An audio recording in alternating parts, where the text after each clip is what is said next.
Hello hi welcome to our channel. కథలోకి వెళ్ళిపోదాం. పెద్ద మామిడి చెట్టు కింద కూర్చొని పిల్లలకి డౌట్స్ ఉంటే చెప్తుంది ధరణి. ఎల్లో బ్లూ మిక్స్ అయిన కాటన్ చీర కట్టుకుంది. చీరలో చాలా చక్కగా ఉంటుంది. చూడ్డానికి రెండు కళ్ళు చాలట్లేదు రోహన్కి. ఇప్పుడు ఆ బర్రెల వాసన కూడా సుగంధ పరిమళం లాగా అనిపిస్తుంది. ఓయ్ పిల్లగా, బర్రెని చూడాలని కోతిలాగా చెట్టెక్కావు ఎందుకన్నాడు పెద్దాయన. హే పోవయ్యా, డోంట్ డిస్టర్బ్. అసలే ఎన్ని రోజులు చూడలేదు. ముద్దబంతిలా ఎంత ముద్దుగా ఉందో నా ముద్దుగుమ్మ అనుకుని ఓయ్ అని పిలిచాడు. సౌండ్ వస్తుంది కానీ మనిషి ఎవరూ కనిపించకపోయేసరికి మళ్ళీ పిల్లలకి మ్యాథ్స్ చెప్పడంలో పడిపోతుంది ధరణి. చిన్న ఉసిరికాయల చెట్టు మీద నుండి గుప్పెడు తీసుకొని ఒక్కొక్కటి ఆమె మీద విసురుతున్నాడు. ఒకటి సరిగ్గా ఆమె తలకి తాకింది. వెంటనే కళ్ళు పైకెత్తి చూసింది. ఇంకేముంది, హ్యాపీ స్మైల్ ఇచ్చాడు. ఆ స్మైల్ ఆమెకి హ్యాపీ డెంట్ యాడ్లో బర్రె పళ్ళు ఓపెన్ చేసినట్టు అనిపించి చిరాగ్గా ఫేస్ పెట్టుకుని మీరేంటి ఇక్కడ అనుకుని అతను లవ్ అని వెంటపడడం గుర్తుకొచ్చి లోపలికి వెళ్ళింది. సిగ్గుపడి వెళ్ళింది అనుకుని వీడు కూడా మెలికలు తిరిగిపోయాడు. ఇంతలో ఒక మమ్మీ కోతి బిడ్డనెత్తుకొని రావడం చూసి బావోయ్ బందర్జీ ముజే కుచ్ మత్ కరో అని దండం పెట్టాడు. అది గోక్కుంటూ పళ్ళు తెరిచింది. అది ధరణి వాళ్ళ ఇంటికి వచ్చి రోజు అరటిపళ్ళు తిని వెళ్తుంది. తను చెప్పడం వలన రోహన్ దగ్గరికి వచ్చింది. వామ్మో, అందరూ కుక్కల్ని పంపితే ఈ పిచ్చిది నా మీదికి కోతిని పంపింది. ఓయ్ పిలవ్వమ్మ ముందు, తర్వాత తీరిగ్గా నవ్వుకుందు అన్నాడు భయానికి వణుకుతూ. నడుంకి చేతులు పెట్టుకుని ఇంకోసారికి ఇక్కడికి రావాలి అంటే ఆ మాత్రం భయం ఉండాలే, కానివ్వండి అని పిల్లల వైపు తిరిగింది. ఓ పెద్దాయనా, నన్ను కాపాడు అని అరుస్తున్నాడు. డోంట్ డిస్టర్బ్ అంటివి కదరా, దానికి చెప్పు అదే మాట, వింటే సరి అంటూ తల బాగా విప్పి దులుపుకొని వెళ్ళిపోయాడు. కూతురు 4కి రమ్మంటే 3:30కే వెళ్ళాడు రఘు. ఎన్నిసార్లు వాచ్ చూసుకున్నాడో. బాబోయ్, టైం ఇంత లేటుగా గడుస్తుందేంటి అనుకున్నాడు. గేట్ ముందే నిలబడి ఉన్నాడు.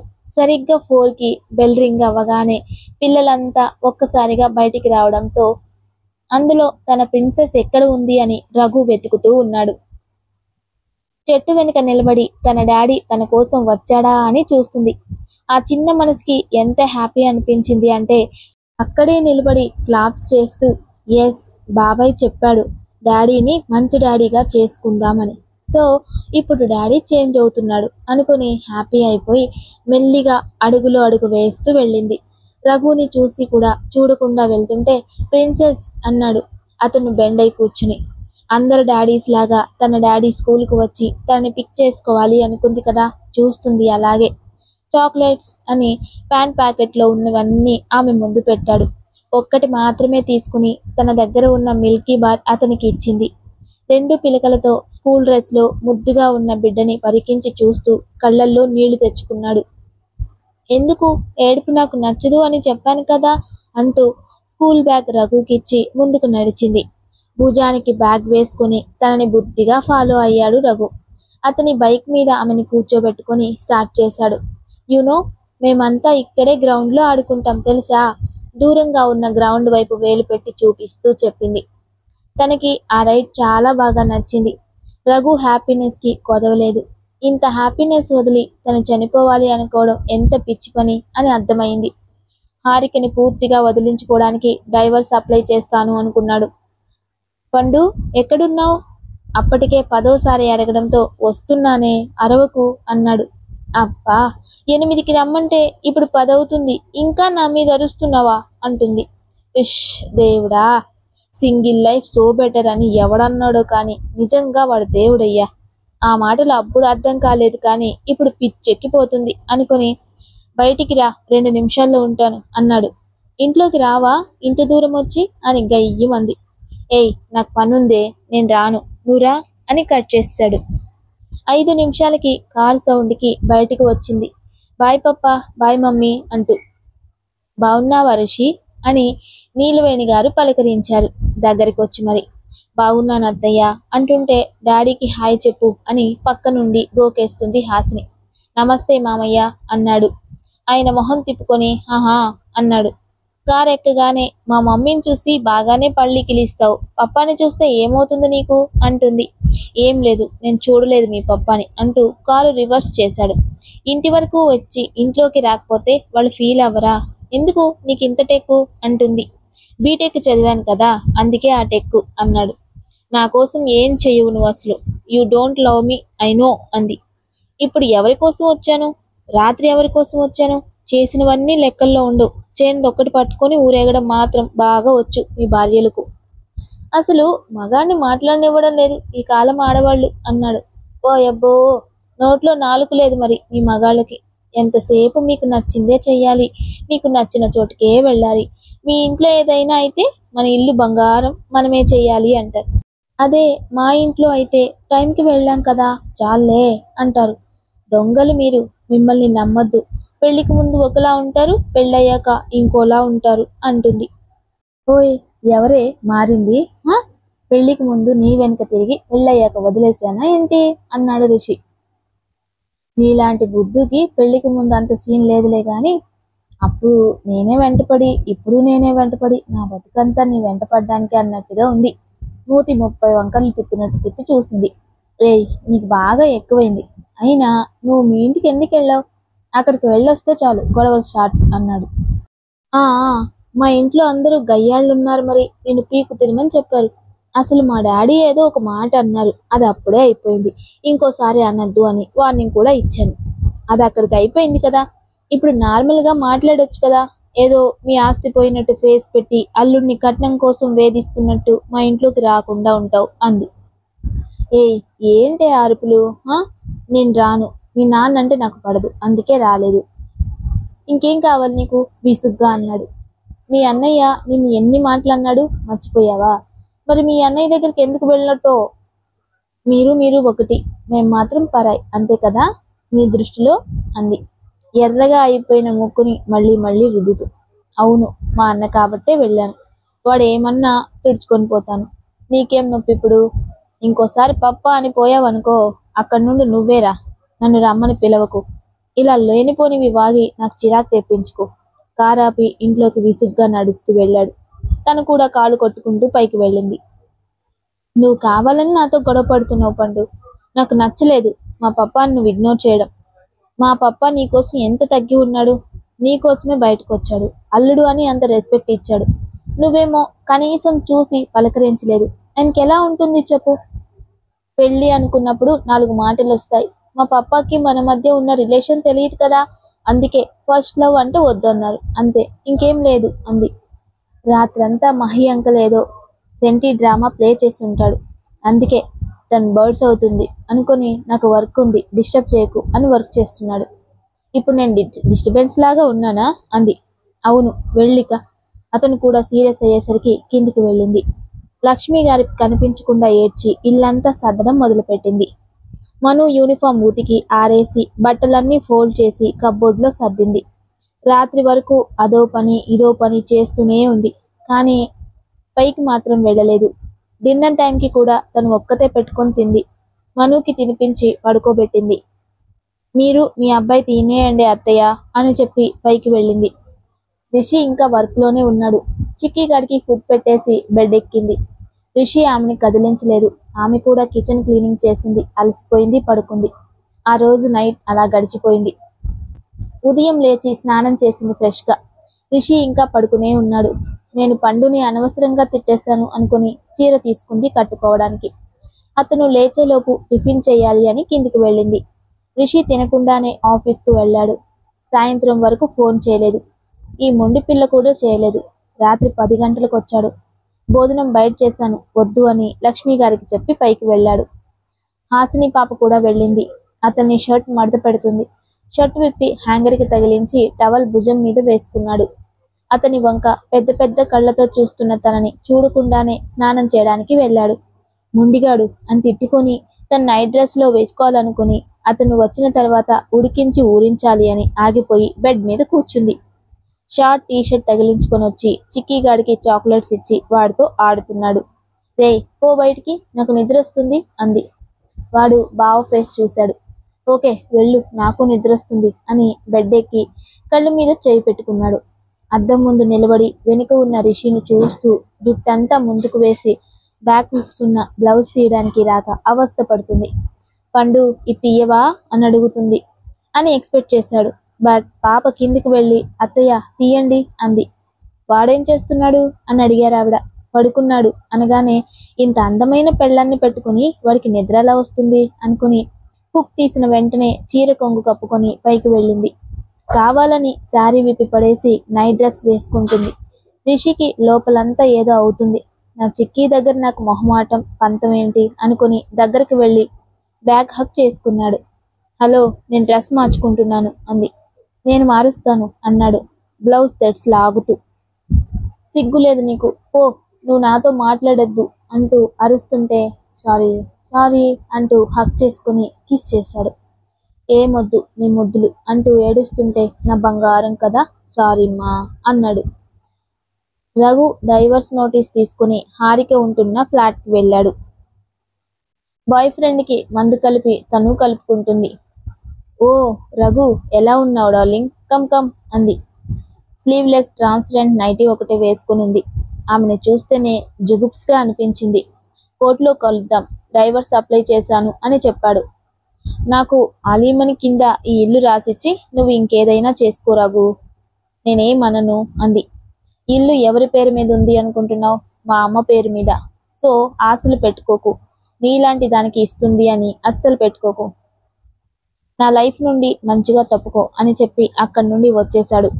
నిన్ను అంత ఈజీగా ఎలా వదులుతాను రఘు అని నవ్వుకొని బాయ్ ఫ్రెండ్ మీద కూర్చొని కమ్, నాకు కావాల్సింది ఇవ్వు అని అడిగింది.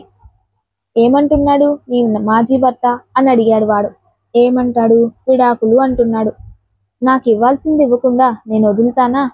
నాకు ఆ ఇంటిలో షేర్ కావాలి. ఒకప్పుడు దానికి వాల్యూ లేదు అనుకున్నాను, కానీ ఇప్పుడు దానికి చాలా వాల్యూ వచ్చింది.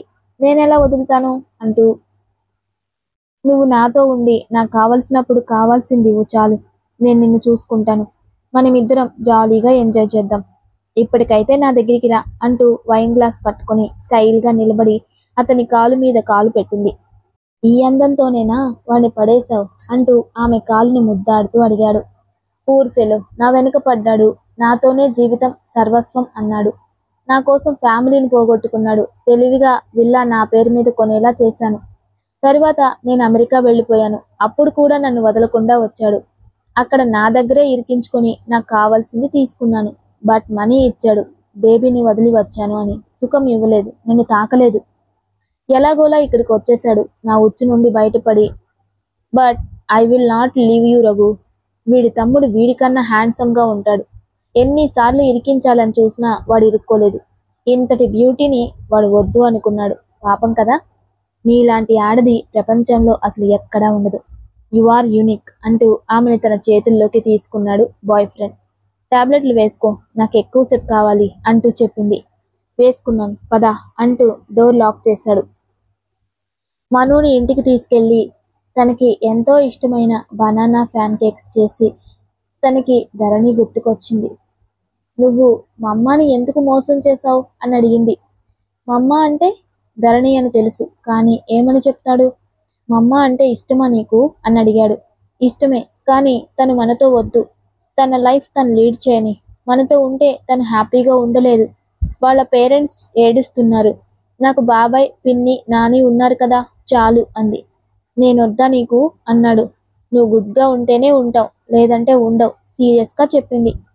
ఓ మై బేబీ, నువ్వు ఎలా ఉండమని చెప్తే అలా ఉంటాను. నీకేం కావాలన్నా చేస్తాను. నువ్వు చెప్పు ఎలా ఉండాలో అన్నాడు. ఎలా ఉండాలో తెలియకుండానే ఇంత పెద్దగా అయ్యావా? తెలుసుంటే నీకు దూరం అయ్యేవాన్ని కాదు తల్లి అన్నాడు. సరేలే, ఇప్పుడు ఏడవకు, ఇంటికి వెళ్దాం, నాని వెయిట్ చేస్తుంది నా కోసం అంటూ చేతులిచ్చింది ఎత్తుకోమన్నట్టుగా. మొదటిసారి గట్టిగా పట్టుకొని ముద్దు పెట్టుకుంటూ నా బంగారు తల్లి, నిన్ను నేను అస్సలు వదలను అంటూ చెప్తుంటే రఘు కళ్ళు తుడుస్తూ ఏడవకు అని చెప్పాను కదా, ఏడవకు అంటూ 2 డేస్లో నాకు హాలిడేస్ వస్తాయి, అప్పుడు ఇక్కడ 1 డే ఉంటాను, నువ్వు ఏడవకు అంటుంది. ఓకే అని ఎత్తుకొని లిఫ్ట్లోకి వెళ్ళాడు. లిఫ్ట్లో కూడా ఇద్దరూ మాట్లాడుతూనే ఉన్నారు. బైక్ స్టార్ట్ చేయబోతున్నాడు. అంతే, వెనక నుండి ఒక అమ్మాయి వచ్చి తన స్కూటీ పార్క్ చేయబోయి రఘు బైక్ని గుద్దేసింది. బైక్తో సహా పడేవాడు ఎలాగోలాగా మేనేజ్ చేసి, బైక్ నడపడం వచ్చా రాదా అన్నాడు. నువ్వు రాంగ్ ప్లేస్లో బండి పెట్టి మమ్మల్ని అంటున్నావు అంటూ అమ్మాయి గొడవకి దిగింది. శృతి తప్పు మనదే అంటూ వెనుక ఉన్న అమ్మాయి వచ్చి సారీ అండి అని చెప్పింది. నువ్వెందుకు సారీ చెప్తున్నావు బేబీ? ఇతని వల్లే నా హెడ్ లైట్ పగిలింది. మా డాడీ నన్ను వాయిస్తారు అని రాగం తీస్తూ చెప్పింది. నోరు మూసుకొని పద అంటూ ఆ అమ్మాయి శృతిని లాక్కుపోయింది. ఓయ్ aunty, take this chocolate and don't cry అని చాక్లెట్ క్యాచ్ వేసింది మను బైక్ ఎక్కి కూర్చుంటూ. బాబుకు ఎంత పొగరు, దానికి అంతే పొగరు ఉన్నట్టుంది అని గొనుక్కుంటూ వెళ్ళింది శృతి. ఇంకోసారి మా ఇంటి వైపు వస్తే ఈసారి 4 సూదులు కాదు 40 తీసుకోవాల్సి ఉంటుంది అంది ధరణి రోహన్ మొహంలోకి చూస్తూ. కోతి గీరేసింది అని ఇంజెక్షన్ కోసం వచ్చాడు బాబు. ప్లీజ్ ధరు, నా మాట విను. ఐ లవ్ యూ బంగారం. నిన్ను నా తల మీద పెట్టుకుంటానే అన్నాడు. నాకు ఎవరి తల మీద కూర్చునే కర్మ పట్టలేదు. బెటర్ నా లైఫ్లో నుండి వెళ్ళిపో. నీ మంచి కోరి చెప్తున్నాను అని సీరియస్ అయ్యింది. మా మమ్మీ డాడీని పిలుస్తాను. అఫీషియల్గా వైఫ్ అండ్ హస్బెండ్ అయిపోదాం. ఏమంటావ్? చెయ్యి పట్టి మీదికి లాక్కున్నాడు. చెంప మీద 5 వేళ్లు తేలేలా కొట్టి ఇంకోసారి టచ్ అయ్యావనుకో ఐ విల్ కిల్ యూ అని చెప్పిపోయింది. చికి సారీ, ఇటు చూడు. నేనేం చూడను పో. నువ్వంత సెల్ఫిష్ పర్సన్వి. మా పప్పాతో మాట్లాడలేదు. ఆయన ఎంత ఫీల్ అవుతారు? అప్పటికీ ఆయన చెప్తూనే ఉన్నారు మీ ఆయనకి నేను నచ్చను అని. నేనే అలా ఏం ఉండదు అని చెప్పాను అంటుంది తను. సరే, మీ పప్పాని ఇంటికి పిలు. మనం డిన్నర్ అరేంజ్ చేద్దాం. మీ పప్పా పక్కన కూర్చొని తింటాను, సరేనా అన్నాడు. నిజంగా తింటావా? కోపం లేదా పప్పా మీద అంది. లేదే పిచ్చిదానా, ఇప్పటికైనా నాకు స్పేస్ ఇవ్వు అంటూ పొట్ట మీదికి చేరాడు. ఓయ్, నన్ను డ్రెస్ చేసుకునివ్వు. స్నానం చేసి బట్టలు మర్చిపోవడంతో రిషి షర్ట్ వేసుకుని ఇంకా షార్ట్ వేసుకుంది తను. తీసేయడానికి వేసుకోవడం ఎందుకు? చికి ప్లీజ్ అంటూ ఆమె నల్లుకుపోయాడు. మాయ చేస్తావు నన్ను. ఆమె గుండెల్లో మొహం దాచుకున్న అతని తల మీద కిస్ చేస్తూ చెప్పింది. I love you Hasini.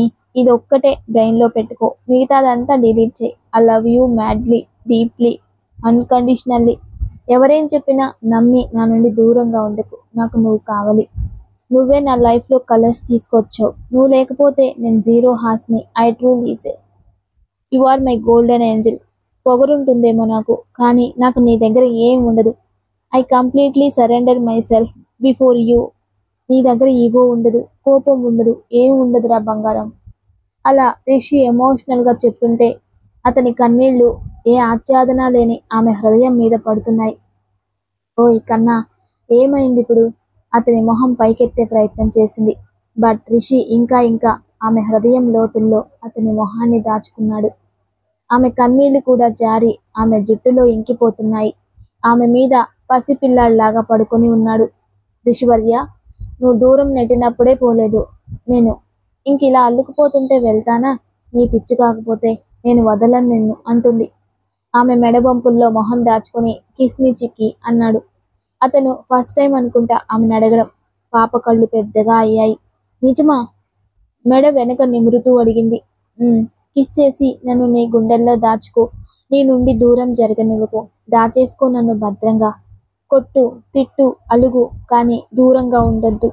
నేను ఉండలేను నీకు దూరంగా అంటుంటే ఆమె మనసు చాలా హ్యాపీగా అయిపోయింది. పాప మీద ప్రేమతో ఏదేదో తిట్టేసింది, కానీ ఇప్పుడు తన పండు ఫీల్ అయితే ఆగుతుందా? మొహం నిండా ముద్దులు పెట్టేసుకుని ఇష్టంగా తన పెదాలు రిషికి ఇచ్చేసింది. ఇష్టంగా వాటిని అందుకొని అందులోని మధువులు కొల్లగొడుతూ హాట్గా కిస్ చేస్తూ ఆమె వంటి మీద ముగ్గులు వేస్తూ ఆమెని మరో లోకంలోకి తీసుకెళ్ళి అతను కూడా మరోసారి ఆమె ప్రేమ సాగర మదనంలో మునిగి తేలియాడాడు. అతన్ని షర్ట్ వేసుకొని ముద్దుగా పడుకున్న హాసినిని ముద్దు పెట్టుకొని హక్ చేసుకున్నాడు. బయట ఎన్ని టెన్షన్స్ ఉన్నా ఇంట్లో వైఫ్ హ్యాపీగా ఉంటే చాలు, మిగతావన్నీ ఒంటి చేత్తో నెట్టుకు రావచ్చు అనుకున్నాడు. నీలు ఆంటీకి ఫోన్ చేసి మామ పెట్టిన పొగ గురించి కూడా చెప్పి ఇంకోసారి హాసినిని అక్కడికి పంపను, మీరే వచ్చి చూడండి అత్తయ్య అని చెప్పాడు. ఈయన సంగతి నేను చూసుకుంటాను రిషి, నువ్వు హాసినిని చూసుకో. మీ ఇద్దరూ బాగుంటే నాకు అదే చాలయ్యా అని చెప్పారావిడ. థ్యాంక్స్ అత్తమ్మా అని కట్ చేశాడు. రిషి లోపలికి వెళ్లేసరికి అలసిపోయి పడుకొనుంది. ఇక బ్రేక్ఫాస్ట్ కూడా తనే చేయాలి అనుకుని కిందికి వెళ్ళి కాఫీతో పాటు శాండ్విచ్ కూడా చేసి పైకి వచ్చాడు. పాపని లేపి కొంచెం తిని పడుకో అన్నాడు. నిద్ర, ఫుల్ నిద్ర. రాత్రంతా నిద్రపోనివ్వకుండా చేసావు, ప్లీజ్ అంటుంది ముద్దుగా. ఓయ్, ఇలా చేస్తే ఎలా? మళ్ళీ రౌండింగ్ స్టార్ట్ చేయాల్సి వస్తుంది. లేలే ముందన్నాడు. నాకు నిద్ర వస్తుంది పండు అంది. లే పండు నువ్వు అని ఎత్తుకొని వాష్రూమ్కి తీసుకెళ్లి తనే బ్రష్ చేయించాడు. లాల కూడా పోయాలా అన్నాడు మెల్లిగా. ఇప్పుడొద్దు, బాడీ పెయిన్స్ ఉన్నాయి అంది. గోరువెచ్చని నీళ్లు ఆమె ఒంటి మీద పడేలా చేసి త్వరగా చేసిరా అంటూ బయటికి వెళ్ళాడు. అతని కేరింగ్, లవ్కి ఫిదా అయి స్నానం చేసొచ్చి చీర కట్టుకుంది. అతను మళ్ళీ వేరే కాఫీ వేడిగా తెచ్చివ్వగానే బుద్ధిగా శాండ్విచ్ అంటూ కాఫీ కంప్లీట్ చేసి లవ్ యూ పండు అంటుంది. పడుకో ఇక, మళ్ళీ నైట్కి ఓపిక ఉండాలి కదా అన్నాడు నవ్వుతూ. ఆ రోజు సాటర్డే, మనుకి హాలిడే, రఘుకి కూడా హాలిడే అవడంతో ఉదయాన్నే పాపని ఫ్లాట్కి తీసుకొని వెళ్ళాడు. పాప కోసం తను ఎన్నో టాయ్స్ కొన్నాడు. ఇద్దరూ కలిసి 3D మూవీ పెట్టుకొని చూశారు. ఆఫ్టర్నూన్ వరకు అసలు నాన్ స్టాప్ ఎంజాయ్ చేశారు. పక్క ఫ్లాట్లో నుండి వాటర్ లీక్ అయిపోయి అవి రఘు వాళ్ళ ఫ్లాట్ ఫ్రంట్ రూమ్ వరకు వచ్చేసాయి. కోపంగా వెళ్ళి అక్కడ చూడగా ఫ్లాట్ లాక్ ఉంది. ట్యాప్ ఓపెన్ చేసి వెళ్లారేమో అని తిట్టుకుంటూ వాచ్మెన్కి చెప్పి వాల్ ఆఫ్ చేయించాడు. ఇల్లంతా క్లీన్ చేసేసరికి రఘుకి విసుగొచ్చేసింది. అలసిపోయి పడుకుంది మను. ఫ్లాట్ ఓపెన్ అయిన సౌండ్ రాగానే వెళ్ళాడు. ఏయ్ బుద్ధుందా నీకు, ట్యాప్ కట్టేసుకోవాలని తెలియదా అంటూ. తెలియదు, వచ్చి నేర్పుతావా? నీకేం పని లేదా? మేము ఏం ఓపెన్ చేసుకొని పోయామని చూడడమే నీ పనా అంటూ శృతి గయ్యమంది. ఏయ్ హోల్డ్ యువర్ టంగ్, ఎక్కువ మాట్లాడితే ఇక్కడి నుండి తోసేస్తానన్నాడు. ఏంది, తొయ్యిరా, దమ్ముంటే తొయ్యి అని మీదకొస్తుంటే తన రెక్క పట్టుకొని లాగి ఆగు శృతి, తప్పు మనదే అంటుంది శ్రేష్ఠ. అయితే ఏంటి, ఈయనకు వచ్చిన బాధ ఏంటి? మన ఫ్లాట్ మన ట్యాప్, పైగా నన్ను కిందికి తోస్తానంటున్నాడు. నువ్వు ఆగు, ఎలా తోస్తాడో చూస్తాను అంటూ ముందుకు వెళ్తుంటే ఇద్దరి మధ్యలోకి వచ్చేసింది శ్రేష్ఠ. సారీ అండి, తప్పైపోయింది, నా ఫ్రెండ్ కొంచెం గయ్యాలి, మీరు వెళ్ళిపోండి అంది. ఆమె చాలా కూల్ వాయిస్లో రిక్వెస్టింగ్గా అడిగేసరికి కామ్గా వచ్చేశాడు రఘు. ఏయ్ నువ్వెందుకు వాడిని వెళ్ళిపోమన్నావు అని అరుస్తూనే ఉంది శృతి. ఈ సీన్తో ఈ పార్ట్ కంప్లీట్ అయిపోతుంది. Love you all. Thank you.